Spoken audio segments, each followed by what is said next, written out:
बिस्मिल्लाहिर्रहमानिर्रहीम अस्सलाम वालेकुम। सबसे पहले आज हम ये स्केल का यूज़ देखेंगे कि इसको जब लेंथ में हम बराबर रखेंगे तो ये विड्थ में भी बराबर ही आएगा। इससे हमारे कपड़े का रेब मालूम पड़ेगा। अब हम कमीज़ का नाप लेना बताएंगे। जैसे कि हमने पिछली वीडियो में कमीज़ से नाप लिया था, वैसे ही आज मैं आपको बताऊंगी कि फ़िलहाल मैंने ये शीट रखी है। शीट के ऊपर मैं आपको रफली समझाने की कोशिश करूँगी। तो इसके साथ हम, क्योंकि ये लेंथ वाइज तो शर्ट जितना नहीं आ सकता, तो ये आप देख रहे हैं कि ये मैंने तीरे का नाप यहाँ पे लिया।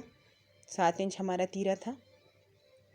तो मैंने पहले आपको पिछली वीडियो में भी बताया था कि जितना हमारा तीरा होगा उससे 1/2 इंच हम कंधे के लिए निशान लगाएंगे। जैसे कि वो 7 था तो ये 7.5 आएगा। ये हमने 7.5 पे मार्क किया। अब हम इसको बिल्कुल स्ट्रेट ड्रॉ कर लेंगे स्केल की मदद से। स्ट्रेट स्केल लेंगे। इसके साथ हम इसको बिल्कुल बॉक्स की तरह ड्रॉ कर लेंगे ऐसे।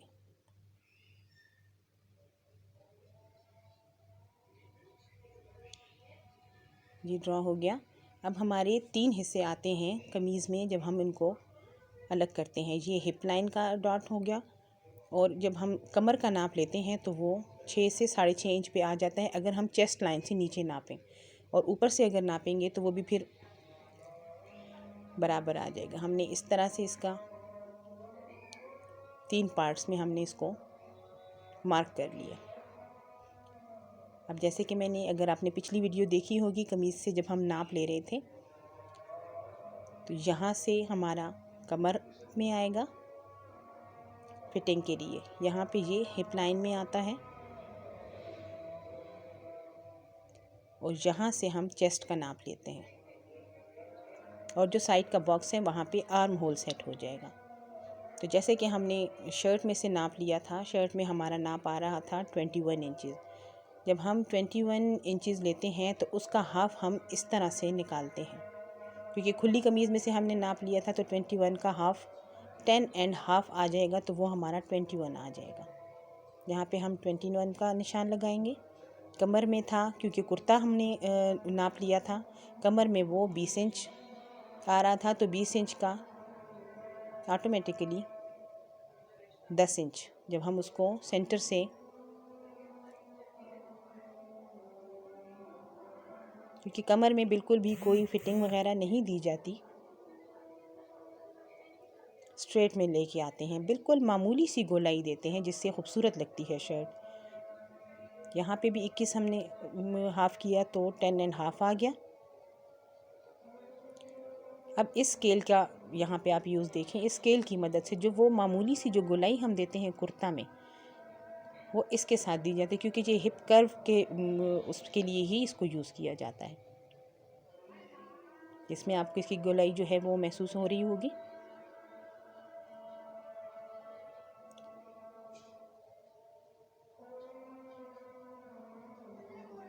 आर्म होल के लिए जो हमने चौकोर बॉक्स बनाया था उसमें हम 1.5 के साथ इसकी यहाँ पे तिरछा मार्क करेंगे। ये आर्म होल कटिंग के लिए यूज़ होता है। इसको हम गोल गले के लिए भी यूज़ कर सकते हैं। ये बहुत जगह पे हमारे काम आता है। बिल्कुल ऐसे इसको सेट करेंगे पहले। ये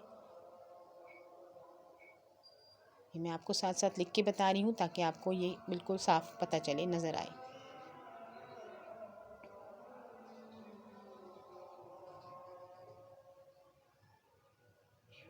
ये हमारा, हम जब दोनों पल्ले ऊपर नीचे रखेंगे डबल फोल्ड किए हुए, तो इस तरह से हम इसको मार्क करेंगे। फिर इनमें से जो एक पल्ला जो हम फ्रंट साइड रखेंगे उसमें से जो आगे की तरफ जो है वो उसको गहरा किया जाता है।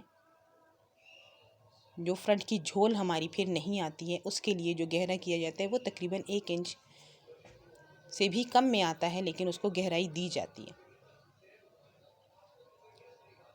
ऊपर से 1 इंच से नीचे से यहाँ से आके हमने इसको बिल्कुल ही पहली वाली लाइन के साथ इसको हमने मिला देना।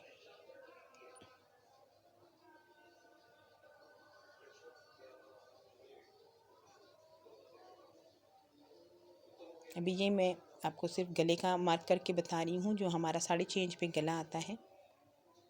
तो उसके साथ आपको कंधे की भी मेजरमेंट्स का पता चल रहा होगा। ये हम रफ़ एक लाइन ड्रॉ की हमने गले के लिए।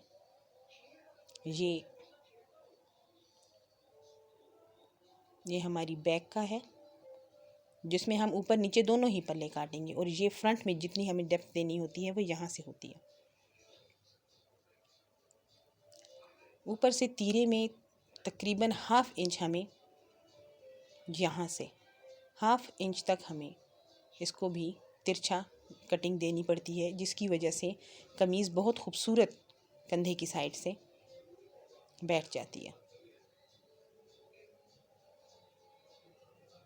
अब ये डबल फोल्ड किए हुए जो दोनों पल्ले शर्ट के होते हैं वो इस तरह से ऊपर नीचे दोनों रख के साथ साथ दोनों को हम इस तरह से कटिंग कर लेंगे।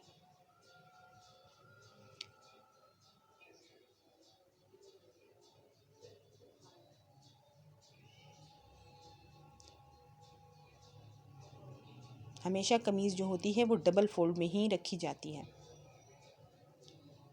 ये हमारा कटिंग मार्जिन है।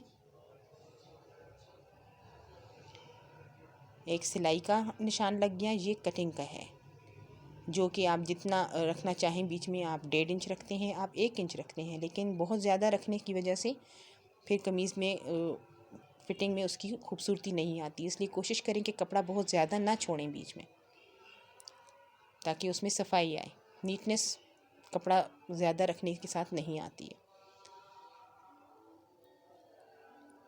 अब जैसे कि मैंने आपको कहा था कि डबल पल्ला ही रखा जाता है। डबल पल्ले में से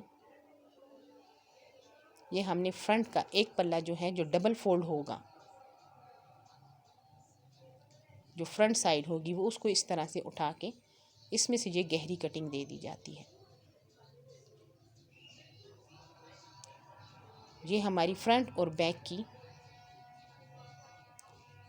जो फ़र्क आता है वो यहाँ पे आपको नज़र आ रहा होगा।